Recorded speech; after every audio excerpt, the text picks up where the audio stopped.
All right, welcome back to Salt City Counseling, everybody. Once again, my name's Scott Carter. I am a licensed therapist here in the beautiful state of Utah. It must be Sunday because I'm doing a healing narcissistic trauma video, and this is my latest installment. In this video, I'm gonna talk about looking at. I don't really like the word confronting. We're gonna confront this. Confrontation is, I don't know, sometimes not very useful, not very effective.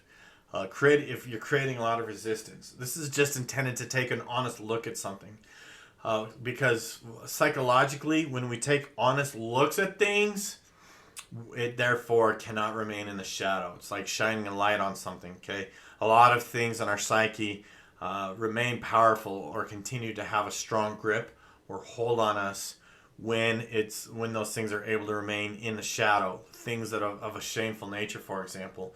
Addiction is one of those things that a lot of the things remain in the shadow, remain in secret, and therefore keep their power. But when you shine a light on things, this is my flashlight motion.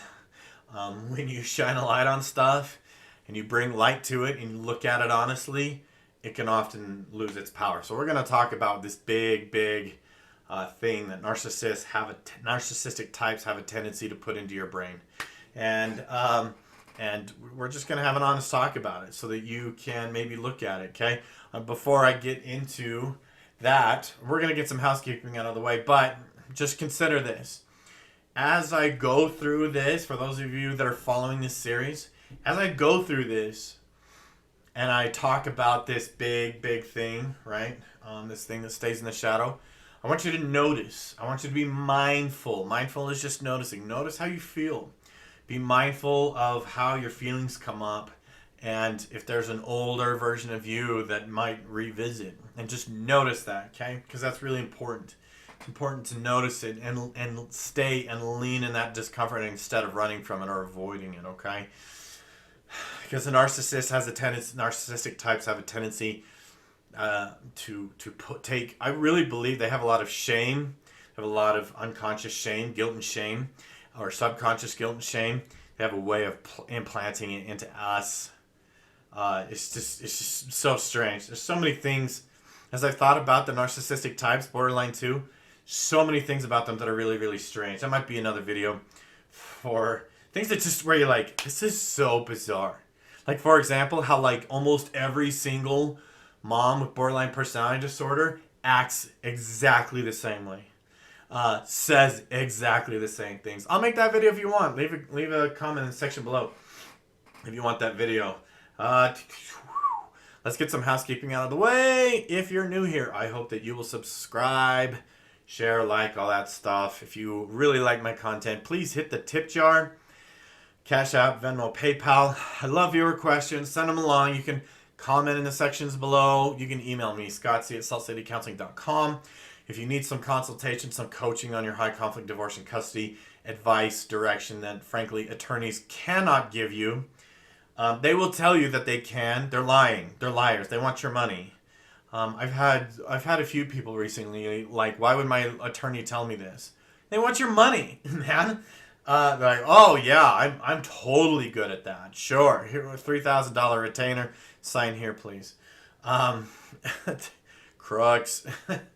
But if you want some coaching, some consultation on your high conflict situation, I am for hire. scottc at saltcitycounseling.com. You can reach out to me. Okay. This big lie from the narcissist, okay? The narcissistic type.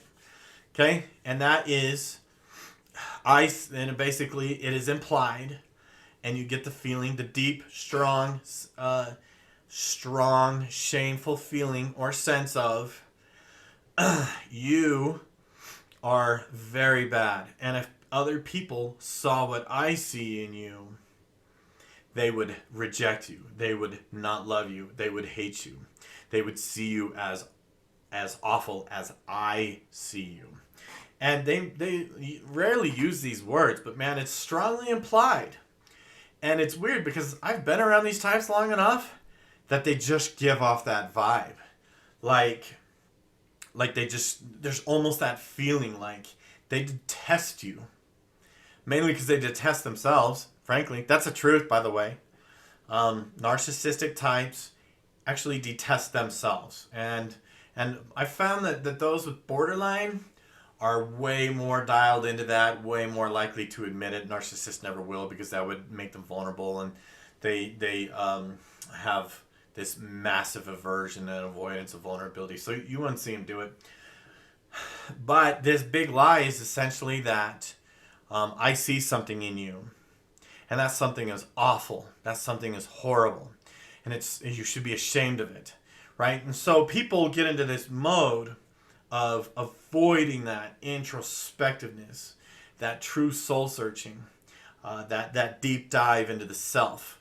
Their frantic mind, I've talked about this in many, many other videos, that frantic mind, just that's going and going and going, just stay there, because that's what they know, that's what's familiar. And that frantic mind is engaged in that fear that says if you go into other parts of your consciousness, you're going to find that horrible thing. You're going to see that horrible thing that they see, and you should be very, very afraid of it, because and there's the irrational fear kind of spreads from there, right? You'll unleash the beast. You'll become something horrible. You become something worse than you already are, and people will see you as something more horrible than you already are, and everybody will hate you. Okay, and so from there, it also can kind of expand to, you will discover this. You will discover this part of you that they saw, and you will hate yourself even more than you already do. It's bogus. It's nonsense. It's manipulation. It's fear. Fear is always manipulation, folks. Okay? I want you to write that down. Fear is always manipulation. Okay? And the fact of the matter is that's just totally irrational. Okay? So how do we dispel this? What do we do with it? I'm going to tell you, and those who have had narcissistic trauma or narcissistic abuse is the thing that they struggle with most, and that is you must respond to that with like a more loving attitude of like it's okay, of forgiveness, of even if it's not necessarily fitting, I forgive myself. And even if you don't need to forgive yourself for anything, I mean, in the technical sense, right?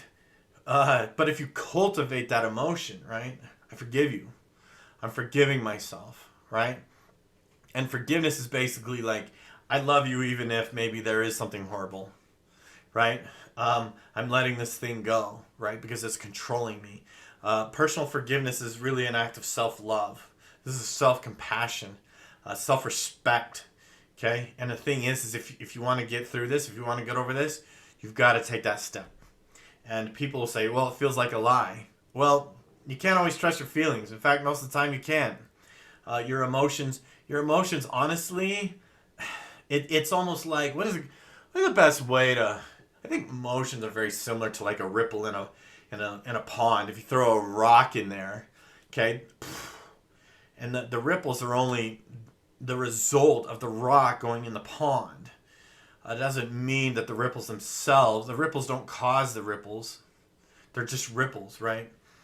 They're just echoes of a thing, right? And that's really what emotions and feelings are, generally. You can't always trust them.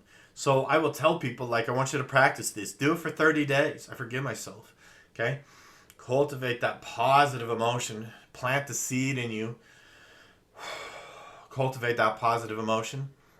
Exercise self-forgiveness, okay? Even though there's probably not really anything that you need to forgive yourself for, that is like the healing emotion. That's what you need, right?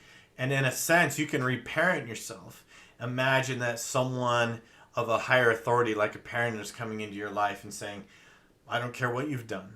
I forgive you and I love you, okay? And doing those types of exercises is really what you need, even if it feels like, ugh. Honestly, if you want to get through this, you're gonna have to do what makes you uncomfortable. Okay, that's gonna do it for this one. Don't forget to subscribe if you haven't already. Thank you for watching. We'll see you in the next one.